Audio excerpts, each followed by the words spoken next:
Son imágenes que nos llegan desde Italia. Un potente terremoto de 6.2 grados sacudió esa madrugada al centro de ese país. Se contabilizan al menos 120 personas fallecidas y más de 300 heridas. Todos los detalles los estaremos ampliando más adelante.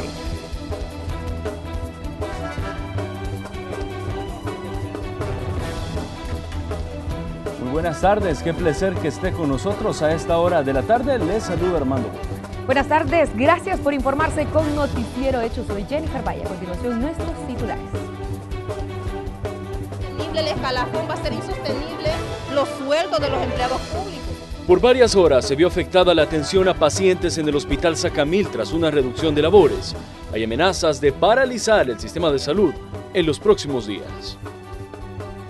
Estamos revisando incluso si ha habido algún mal manejo del centro de escuchas. En este caso, el fiscal general denunció hoy filtración de información en la institución, lo que ha impedido actuar a tiempo en varios casos. Le tenemos los detalles.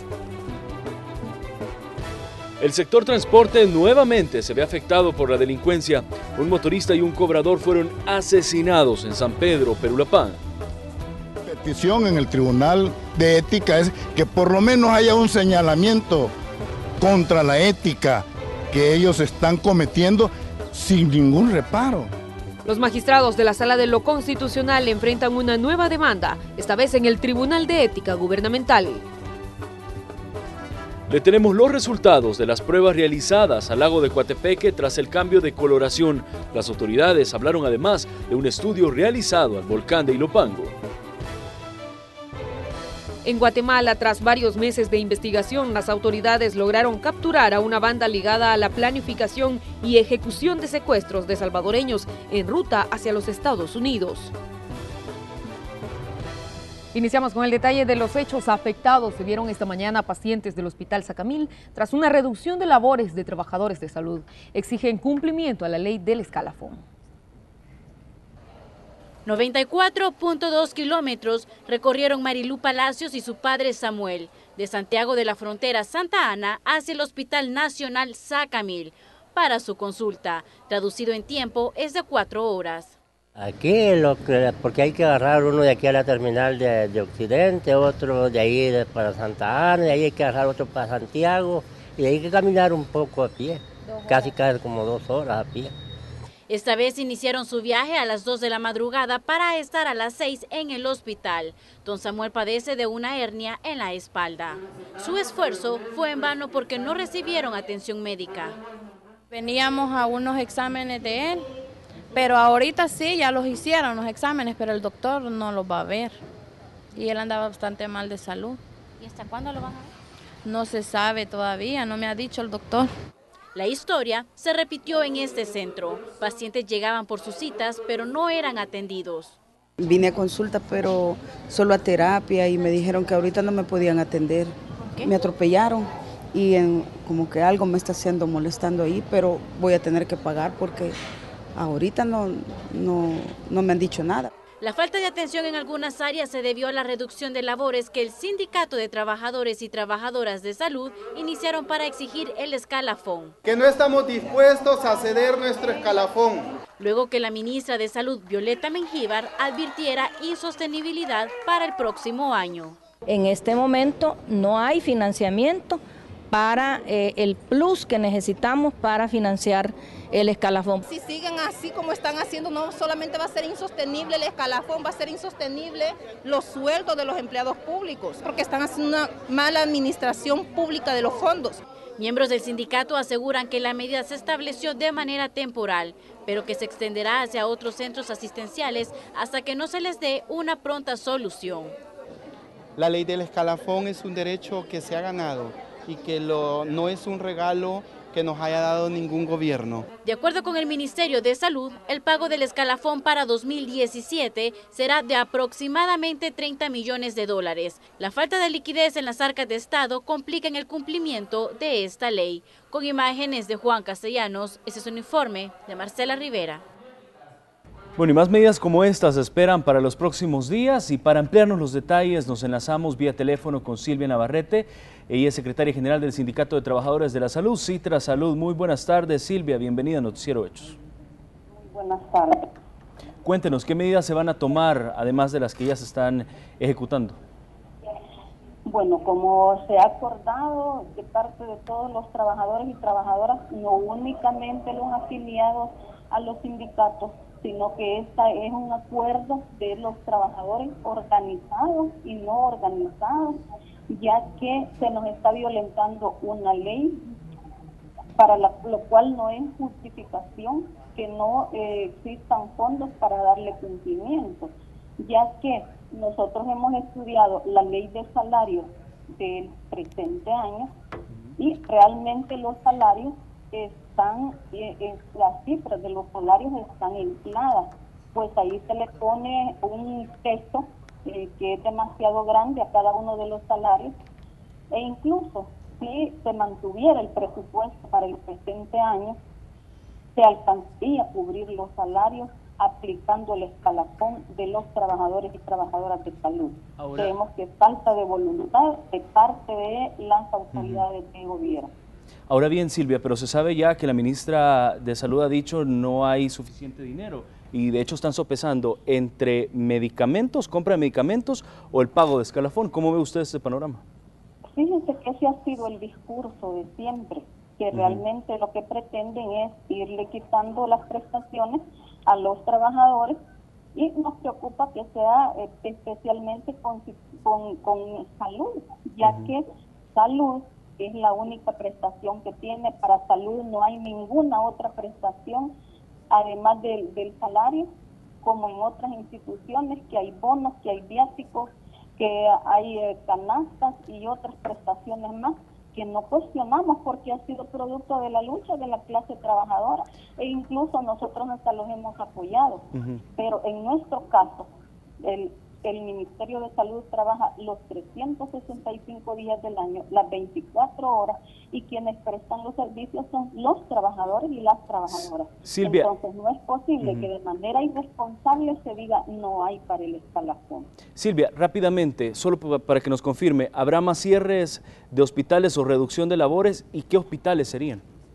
Sí, y de lo cual responsabilizamos a la señora ministra, porque nosotros le hemos estado pidiendo audiencia para ver de qué manera nosotros podemos hacer propuestas para que se le dé cumplimiento a la ley, ya que no existe la voluntad por parte de la señora ministra, no nos ha contestado las solicitudes de audiencia y es ella la responsable de las acciones que se van a seguir tomando, porque en este momento únicamente estamos realizando estas actividades, pero estas van a ir escalonadas. Silvia, pero rápidamente... Otras más fuertes. Gracias, Silvia, pero rápidamente, ¿qué hospitales son los que se van a ver afectados en los próximos días y si van a haber cierres, por ejemplo? Sí, tenemos los de Occidente, los de Oriente, en donde toda la gente está dispuesta. Aquí no solamente los trabajadores sindicalizados, sino todos los trabajadores y trabajadoras, porque a todos nos afecta la medida que pretende tomar la señora ministra de Salud. Perfecto, Silvia, le agradecemos por su espacio acá en Noticiero Hechos. Muy buenas tardes. Gracias a usted. Y este año el escalafón para los trabajadores de salud rondó los 28 millones de dólares y según datos del próximo año costará 30 millones al Estado. Esta cifra corresponde solo al incremento de salarios y no incluye el gasto de todos los sueldos base. El aumento del escalafón es de 8%, puesto que a los empleados de esa cartera se les incrementa anualmente 3% por antigüedad y 5% por evaluación del desempeño laboral, mejor dicho. En el año 1996 el escalafón costaba 3.9 millones al Estado. 20 años después está costando 28.4 millones y se prevé que en 10 años crecerá a casi 56 millones de dólares, dinero que se paga con fondos públicos. Ante esto, el Fondo Monetario Internacional ha recomendado cambiar el escalafón, reducirlo o quitarlo.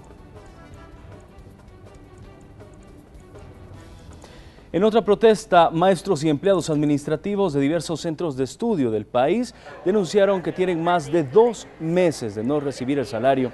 Dicen que los consejos directivos escolares no les han pagado porque el ministerio no ha enviado los fondos.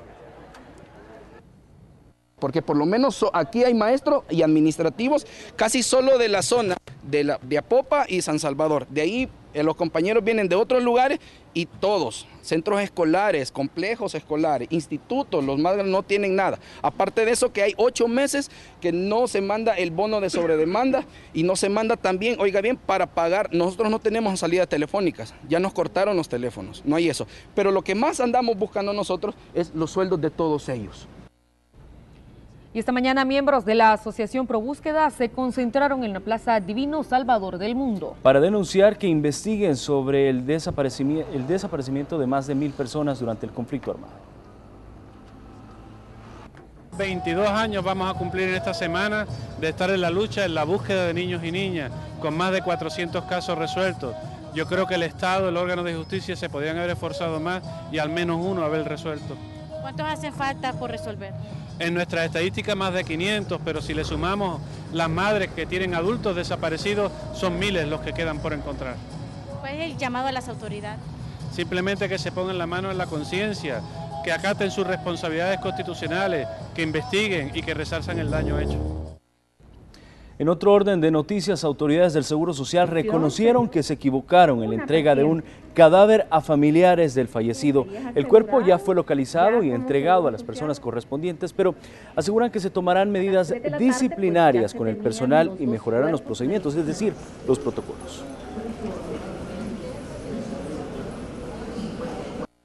Como administración, reforzaremos las medidas de identificación a través de una tercera acción, porque ya se realizan, que consiste en el uso del brazalete personalizado y plastificado complementando las dos ya existentes, que consisten en el registro escrito colocado con nombre y apellido del paciente en el paciente fallecido. Y número 2, la identificación presencial por parte de un familiar quien firma en el libro de la morgue dicho reconocimiento. Estos dos ya existen y lo que vamos a reforzar es con una tercera medida, que es el brazalete personalizado. Gracias por continuar informándose con Noticiero Hechos. Recuerde que tiene nuestras redes sociales a su disposición para que se informe y comparta noticias con nosotros. El país tiene un tema pendiente en materia de salud, la aprobación de una ley que permita donar órganos de personas fallecidas. El periodista Julio Guevara nos presenta la primera entrega de un informe especial. Veamos de qué se trata. Yo me considero una persona activa, productiva y con todas las capacidades del mundo para desarrollarme en el campo laboral. Autodescripción de Alba. Alba Bonilla, de 33 años, mujer optimista que ama la vida, sonriente, jovial y con un sueño que clama se haga realidad. Yo anhelo una oportunidad de trasplante. Alba padece insuficiencia renal crónica. La vida le cambió desde los 11 años, cuando los médicos le detectaron la enfermedad, que debe tratarse día tras día. Son momentos tristes, asegura. Son 8 horas que yo paso conectada a una máquina, dializándome. Son 8 horas, si bien es cierto, por la noche, pero son 8 horas que, si por ejemplo yo tengo un negocio, yo lo pudiera ocupar avanzando en algo de mi negocio. En su vivienda, una habitación se convirtió en consultorio. Fue capacitada por el Instituto Salvadoreño del Seguro Social, que le entregó todo el equipo necesario para que ella misma realice sus diálisis. Tratamiento que la mantiene estable, pero su deseo es un trasplante de riñón. Un donante cambiaría mi vida, mejoraría mi calidad de vida. Otro riñón, o sea, me alarga la vida. Lamentablemente, la cantidad de personas vivas dispuestas a donar órganos en el país es mínima. Pero los números cambian al hablar de salvadoreños que donarían al fallecer. Según el Registro Nacional de Personas Naturales, al menos 340.000 ciudadanos lo harían. 259.000 residen fuera del país y 87.000 en tierra cuscatleca. Entre ellos está Fernando, un joven deportista que busca mantenerse saludable para donar sus órganos al fallecer. Creo que lo correcto es dejar un legado en nuestra vida y por qué no ayudarle a alguien que tal vez necesita la ayuda de uno, ¿verdad? Sin embargo, El Salvador es uno de 3 países en Latinoamérica que carece de una ley que permite ejecutar en cadáveres la donación de órganos. Creo que debemos de dar ese paso importante porque quizás el día de mañana nosotros mismos necesitemos de eso, ¿verdad? Si la ley existiera, quizás Alba ahora tendría mejor calidad de vida y Fernando estaría seguro que ayudaría a alguien con sus órganos cuando parta de este mundo. Con imágenes de Alfredo López, Julio Guevara, Noticiero Hechos. Gracias, Julio, por este reportaje, y ahí tiene una oportunidad para ayudar. No, es impresionante realmente cómo es que vive la gente, y lo importante acá es tratar la manera de ser mejores salvadoreños y ayudar a los que más lo necesitan, como esta mujer. Por supuesto. Es momento de hacer nuestra primera pausa, pero cuando regresemos hay nueva información relacionada al caso del exfiscal Luis Martínez. Y el empresario, Enrique Raiz, quédese con nosotros.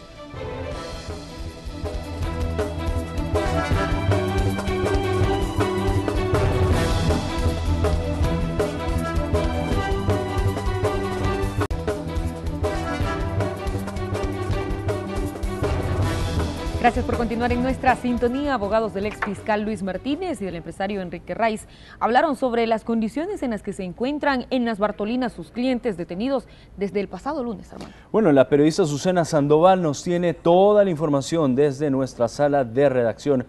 Buenas tardes, Azucena, cuéntanos. Buenas tardes, Azucena. Hola, muy buenas tardes, compañeros. Efectivamente, a eso de las 9 de la mañana, los abogados de las personas que están detenidas justamente en la División Antinarcóticos llegaron para conocer o para hablar con sus defendidos. Vamos a escuchar parte de lo que se registró durante el transcurso de la mañana en la siguiente nota.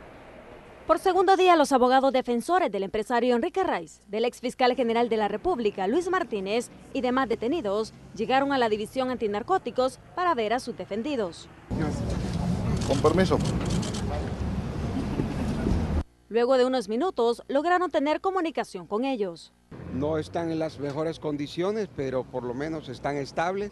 Y pues ya hablamos con ellos. No están tranquilos, pues porque esto fue un engaño que les hicieron a ellos. Los abogados de Raiz lamentan el actuar de la Fiscalía en este caso. Dicen que no se ha efectuado un procedimiento de detención conforme a la ley. Si a mí me citan, digamos, de una institución para que yo comparezca y de repente me sale sorpresivamente por otra situación deteniéndome, aprovechando las circunstancias de la cita, entonces realmente lo juzgamos como un engaño. De hecho, hay un artículo en el Código Procesal Penal que dice que el método del engaño está prohibido en materia del debido proceso legal. Los defensores de Luis Martínez, acusado por la Fiscalía por los delitos de encubrimiento, fraude procesal y omisión de la investigación, también lograron conversar con él, pero prefirieron no dar detalles. Yo le voy a decir una cosa con todo respeto, señor, yo no tengo autorización de él como para venir y alimentar el morbo de nadie, no lo digo por usted para ponerme a hablar de ese tipo de situaciones, ¿verdad? O sea, ahorita mientras no sepamos, más allá de lo que se ha dicho en los medios de comunicación, sería bien irresponsable de nuestra parte darle una opinión. Hasta ahora los abogados desconocen en qué se basa la acusación, buscan respuestas de la Fiscalía para sustentar la defensa. Los casos se deben cimentar en un país respetuoso de la ley ante un juez y discutirse ante un juez, no en la plaza pública o medios electrónicos para decir cosas que no se tienen la valentía de decir cara a cara. Se desligan de todo tipo de acusación, alegando que no pueden adelantar criterio hasta no contar con la documentación respectiva. Los abogados defensores han confirmado que la Fiscalía puede presentar el requerimiento fiscal ese miércoles en horas de la tarde o mañana durante el transcurso del día. Ellos han asegurado que dependiendo de lo que se establezca en este requerimiento, así estarán presentando su defensa. Ha sido entonces, compañeros, parte de la información que se registró durante el transcurso de la mañana y, por supuesto, a un caso que le vamos a estar dando seguimiento muy de cerca. Gracias, Azucena. Muy buenas tardes para ti. Feliz tarde. Gracias, Azucena. Y sobre este caso y otros temas, el fiscal general de la República ha brindado declaraciones. El periodista Raúl Hernández nos amplía los detalles. Raúl, buenas tardes. Así es, muy buenas tardes. También un saludo a los amigos televidentes de Noticiero Hechos. Las últimas investigaciones realizadas por la Fiscalía han dejado descubierto posiblemente la fuga de información desde el Ministerio Público. Estos hechos, por ejemplo, en el caso del exfiscal Luis Martínez y el empresario Enrique Raiz, incluso el proceso de investigación de la tregua entre pandillas. La Fiscalía investiga en ese momento el uso indebido del centro de escuchas telefónicas. Hay 2 fiscales que están revisando qué incidencias hubieron. Estamos revisando incluso si ha habido algún mal manejo del centro de escuchas. En este caso que se ha procedido, ¿verdad? Hubo una respuesta equivocada al centro de escuchas, porque el centro de escuchas arrojó elementos probatorios de que había un fraude procesal, que se había estado creando pruebas. Y antes de que se hablara de ese fraude, de esa prueba que se estaba creando, también se escuchó que había una conspiración para meter presa a esta persona. Y se estaba hablando hasta qué juzgado se iba a llevar y todo esto. Entonces, el centro de escuchas, digamos, en ese sentido, fue mal ocupado. El titular del Ministerio Público también pidió que se le deje trabajar y se den los recursos que se necesita para realizar las investigaciones y dio sus valoraciones en este contexto de una CICI en El Salvador. Si en un momento determinado debe venir un organismo, eso no depende de la Fiscalía, eso depende del Estado, del gobierno, que tiene que promover eso. Lo que yo he dicho es que hay 2 elementos que deben de cumplirse para no estar pensando o para que no viniera un organismo X al país. ¿Cuáles son? Primero, que la Fiscalía sea fortalecida, que tenga los recursos necesarios para poder hacer su trabajo, ¿verdad? Para cumplir con sus competencias. Ese es uno. Y el otro es que se le deje trabajar a la institución, se le deje trabajar a la Fiscalía. Así las declaraciones de Douglas Meléndez referente a los últimos procedimientos realizados donde se procedió a la captura del exfiscal general de la República y también se allanó la casa del expresidente Mauricio Funes. Más detalles en la emisión estelar de Noticiero Hechos. Gracias, buenas tardes. Y este martes la empresa Mides de Enrique Raiz fue allanada tras registrarse altercados entre agentes y empleados que habían sido retenidos al interior del inmueble. Aquí las imágenes.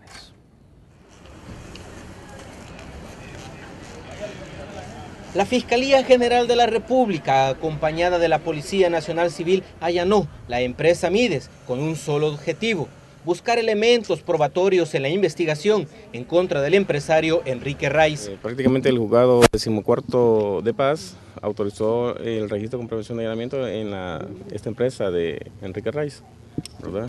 El objetivo de la empresa es buscar elementos probatorios que puedan robustecer esta investigación que estamos iniciando.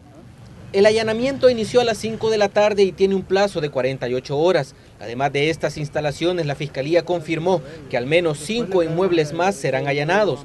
Dentro de ellos fue allanada la casa del abogado Luis Peña. Sí, se están haciendo allanamientos simultáneos. En las propiedades de los imputados por estos hechos que se están investigando. ¿Personas detenidas ayer? Afirmativamente. ¿Cuántos lugares se están allanando? Por el momento tengo entendido que se van a llenar 5 lugares. Me acaban de decir que lo van a dejar salir. Acaban de decir que lo van a dejar salir. Ahí está mi esposa. Déjenlo salir. Acaban de decir que lo van a dejar salir. De acuerdo con la Fiscalía, el juzgado 14º de Paz autorizó el registro con prevención de allanamiento en esta empresa de Enrique Raiz. Sin embargo, la PNC impidió la salida de al menos 14 personas porque se presumía podrían sacar información. Mire, yo lo único que quiero es que mis compañeros salgan. Eso es lo que quiero. Yo no estoy delegando que si la Procuraduría, la Fiscalía o quién es responsable. Solo quiero que mis compañeros salgan. Que recibimos una llamada. ¿Qué es lo que ellos les expresan? Que no los dejan salir. ¿Verdad? ¿Les han dicho el por qué? No, eso venimos a ver por qué. Porque no solo por teléfono nos dijeron de que no los dejaban salir. Solamente se había dejado custodia alrededor de la empresa, ¿verdad? Nadie ha penetrado a esa empresa. Se ingresó cuando ya se tenía la orden judicial para penetrar. Al lugar llegaron representantes de la Procuraduría para la Defensa de los Derechos Humanos, ya que varios empleados, un proveedor y al menos 2 empleados de seguridad se encontraban al interior del establecimiento y, según los trabajadores, violentaban sus derechos por no contar con el documento escrito de la Fiscalía. Al inicio se presumía que estas personas podían retirar documentación de acá de la empresa, pero se verificó y se hizo el procedimiento y las personas están en su casa, ¿verdad? De acuerdo con las autoridades, el procedimiento se hizo para evitar que empleados saquen documentos, pero finalmente, uno a uno, fueron saliendo los empleados y las demás personas retenidas, y la Fiscalía inició con el proceso. Que nosotros estamos prestos a colaborar, no estamos ocultando absolutamente nada y entonces se les puede, incluso sin orden judicial, les podemos dar el acceso que ingresen. Con el procedimiento se busca reunir pruebas que sustenten las acusaciones contra los detenidos. Ahora la Fiscalía cuenta con un plazo de 48 horas a partir del inicio del allanamiento para completar el proceso. Con imágenes de Roberto Martínez y reporte de Antonio Valladares, este es un informe de Víctor Mengíbar. Bueno, y a partir de todos estos casos, ¿no?, como Noticiero Hechos hemos buscado a varios reconocidos abogados quienes han hecho su análisis de las acciones más recientes del Ministerio Público. Algunos consideran que se está cumpliendo la institucionalidad. La Fiscalía General de la República sorprendió con las acciones de los últimos días. Hablamos de los allanamientos y las capturas que se han realizado en conjunto con la PNC. Y muchas preguntas surgen en ese actuar del Ministerio Público que llevó a la captura de exfiscales, empresarios e incluso un expresidente está en la mira. Abogados valoraron los procedimientos de la Fiscalía. Unos consideran que está cumpliendo su papel. La institución cobra esa fortaleza que no solo es el ánimo del señor fiscal general, sino son los medios de los que debe de proveerse para que, usados adecuadamente, coadyuven a el objetivo que se tiene, que es que impere la justicia en este país. El expresidente de la República, Mauricio Funes, es investigado por 5 delitos. Esto ha llevado a que al menos 13 inmuebles sean allanados por las autoridades para buscar indicios del cometimiento de los mismos. El exfiscal de la República, Astor Escalante, cuestiona el papel de la entidad que un día dirigió.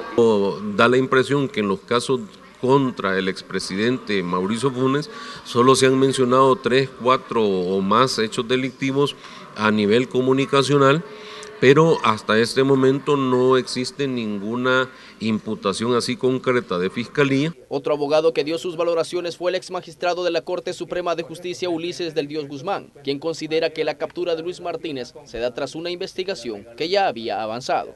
Porque entiendo que el exfiscal se apersonó a la Fiscalía para ver qué resultado había, si había alguna investigación o si había alguna orden de captura en su contra, y ahí fue que lo capturaron. Entiendo entonces que ya había una orden de captura administrativa. Pero la crítica de los procedimientos no escapan a Guzmán, pues menciona que el Ministerio Público pudo haber actuado con malicia para capturar a Enrique Raiz, su sobrino y su abogado.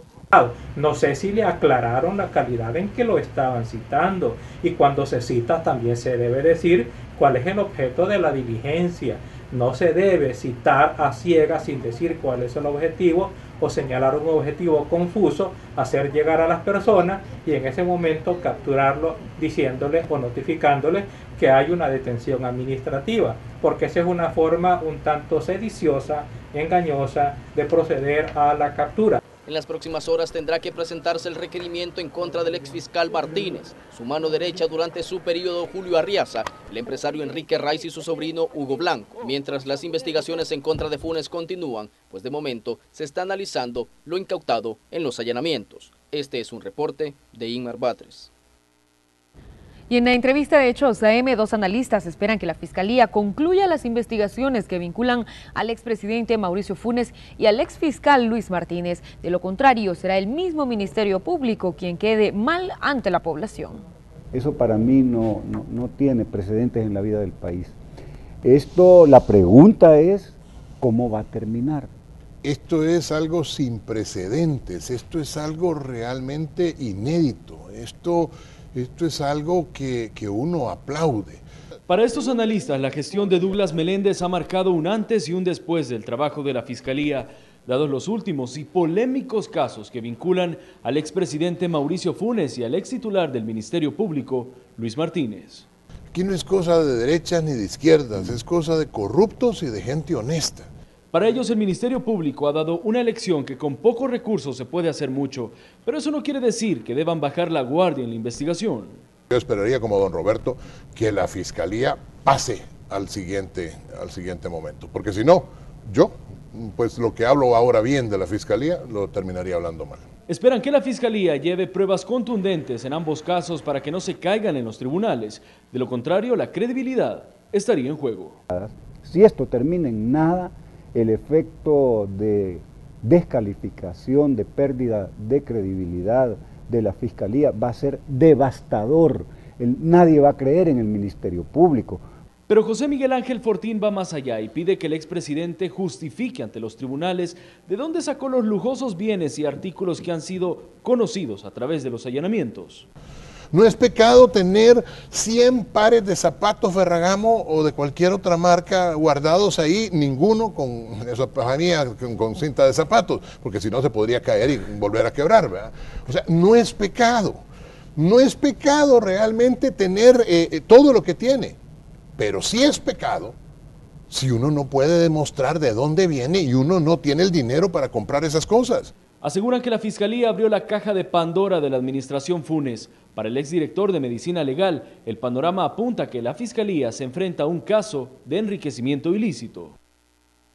En otro orden de noticias, la oficina central de la Red Nacional de Pastores, ubicada en la colonia Flor Blanca de esta capital, fue allanada por la Fiscalía General de la República como parte del seguimiento de la investigación del caso conocido como Operación Jaque. En el lugar, que también es sede central de la iglesia Torrefuerte, fueron incautados abundantes documentos vinculados a Marvin Adalí Ramos, alias Pigua, cabecilla y financista de la MS. Los fiscales buscaron registros en los cuales se pruebe o descarte si Marvin Ramos formó parte de esa congregación religiosa o simplemente le extendieron documentos sin que fuera miembro, haciéndose pasar por pastor evangélico. Cambiamos de tema, vámonos a las calles de nuestro país, de la zona metropolitana de San Salvador, y veamos cómo está el tráfico vehicular. Así es, y por eso nos enlazamos con nuestra unidad motorizada y nuestro compañero Gerardo Borja. Adelante, Gerardo, cuéntanos, ¿dónde te encuentras? Hola, Gerardo.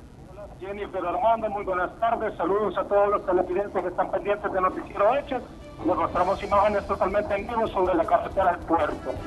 Como pueden ver, en ambos carriles hay un tráfico bastante fluido, sin complicaciones a esta hora de la tarde, que son exactamente las 2 de la tarde con 4 minutos.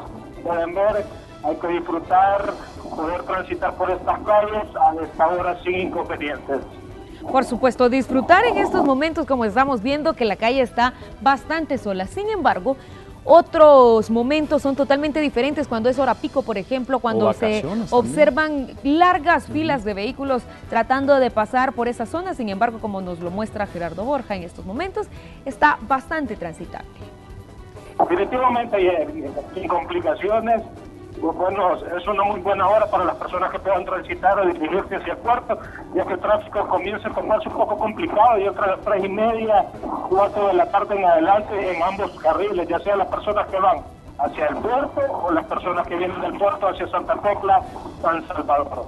Lo raro es que no vemos todavía autoridades de la policía en retenes, normalmente ahí siempre están instalados. Bueno, pero si usted se dirige después de Noticiero Hechos al Puerto de Libertad, así se encuentra el panorama.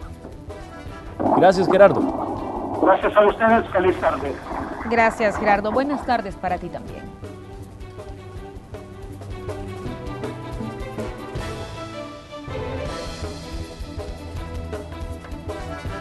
Y en más hechos, un motociclista en aparente estado de ebriedad impactó contra un árbol sobre la avenida Peralta y la Alameda Juan Pablo II de San Salvador.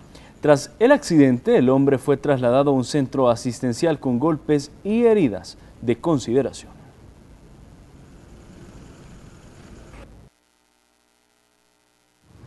El ruido que el chamaco cayó, pues, ¿verdad? Procedimos aquí al lugar, pues ya estaban los soldados aquí. Al parecer como que él, ¿verdad? Solo se accidentó. Según dicen aquí los de las Fuerzas Armadas, sí, ¿verdad? Que escondían en estado de ebriedad. Data Red, haga negocios. De la continuidad nos ocupamos nosotros. Presenta. El Ministerio de Medio Ambiente presentó los detalles del estudio realizado a las aguas color turquesa del lago de Coatepeque. Veamos los detalles en el siguiente informe. No hay veda ni alerta como en otras ocasiones en el lago de Coatepeque. Eso sí, las pruebas realizadas por el Ministerio de Medio Ambiente y Recursos Naturales comprobaron que las microalgas que generan este fenómeno pueden favorecer la proliferación de bacterias. Además, preocupa a las autoridades un elevado índice de contaminación de agua por diversos factores. Entonces, lo que hemos encontrado es que los niveles que tenemos ahora no representan un peligro inminente para la salud de las personas. Sin embargo, recomendamos que no se consuma.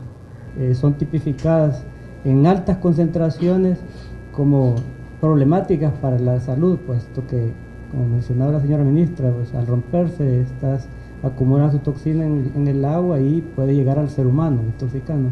Pero en este muestreo se visualiza que las concentraciones son bastante bajas. Según la Fundación Coatepeque, el 100% de habitantes de los alrededores del lago utilizan su agua para subsistir.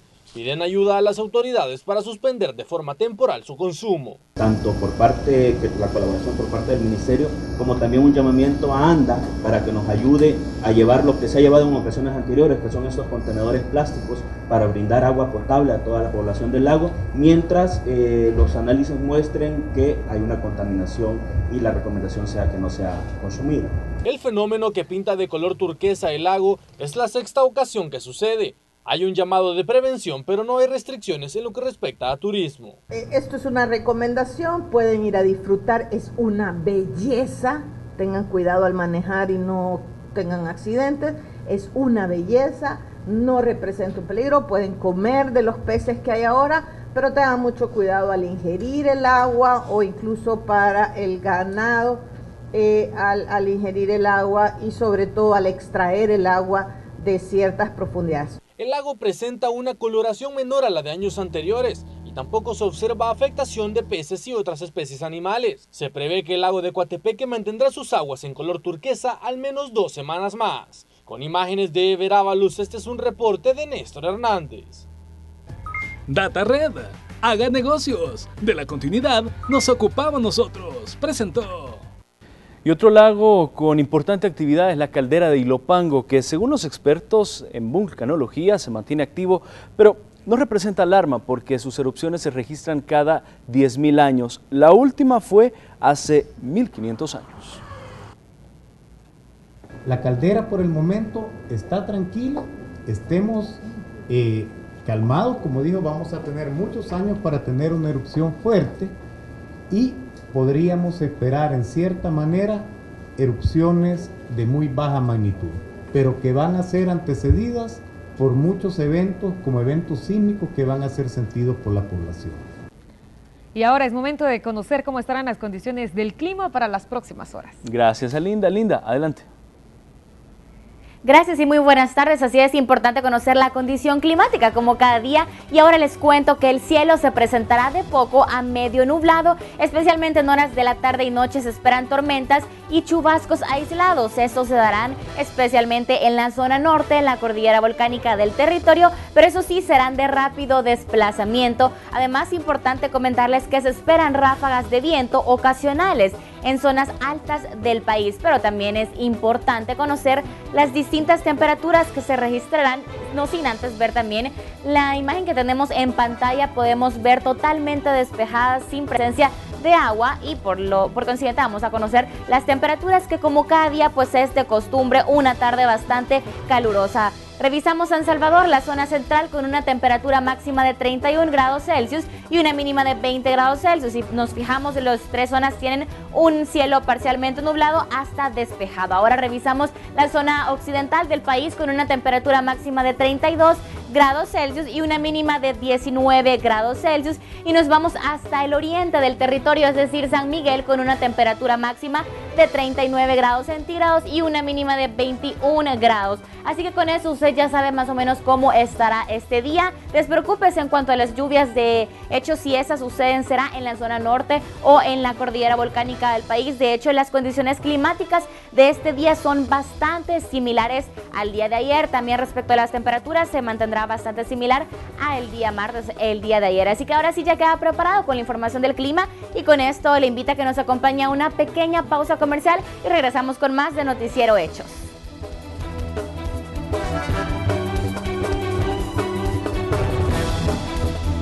En más temas nacionales, esta mañana el expresidente del Consejo Nacional de la Judicatura denunció ante el Tribunal de Ética Gubernamental a los magistrados de la Corte Suprema de Justicia. ¿El por qué? Veamos a continuación el reporte.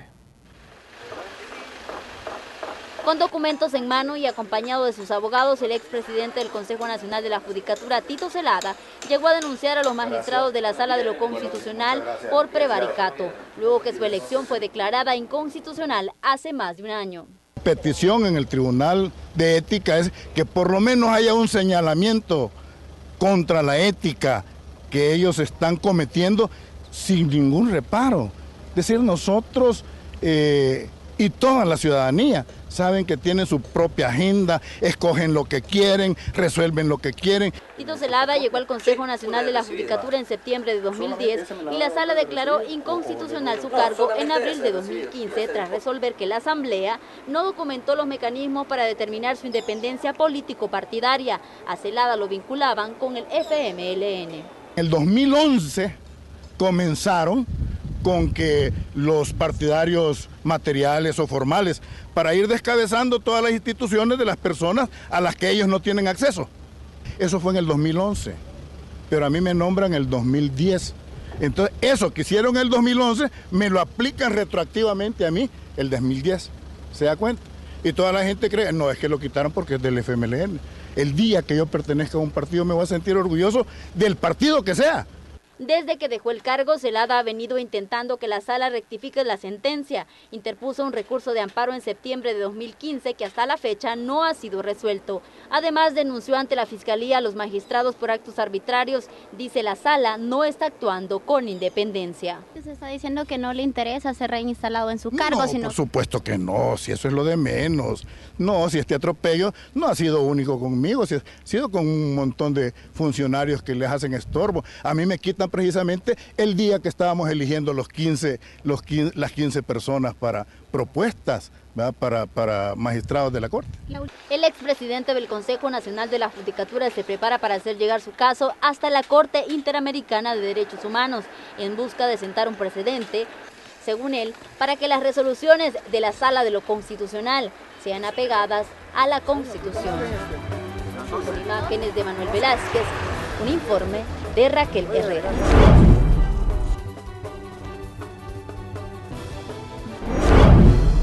Ahora le contamos que el sector transporte nuevamente se ve afectado por la delincuencia. Un motorista y su ayudante fueron asesinados en San Pedro, Perulapán. El periodista Antonio Valladares se ha trasladado a la escena y nos tiene el reporte. Antonio, buenas tardes. Así es, muy buenas tardes, gracias por estar en sintonía de Noticiero Hechos. Un hecho lamentable se ha registrado en el cantón La Esperanza, esto perteneciente a San Pedro Perulapán en el departamento de Cuscatlán. En horas tempranas pues fueron atacados empleados del transporte colectivo, específicamente de la ruta 524, cuando ellos realizaban o disponían a realizar el viaje desde este lugar hacia San Salvador. Hemos podido hablar con familiares de una de las víctimas, quienes nos expresaron el conocimiento de lo que ellos, la versión que ellos manejan por parte de las personas que presenciaron el hecho. Escuchemos a continuación parte de sus declaraciones. Dice la gente que sí se oyeron disparos, pero yo realmente no he oído nada de eso. En realidad, uno de los tres, supuestamente el cobrador sí se fue, solamente quedó, a ellos lo llamaron, dicen, que iban a comprar supuestamente por ahí una tienda. Y dicen que para ellos lo llamaron y realmente con ellos querían tratar supuestamente, y solo les quitaron los documentos y se fueron. O sea que iban tres.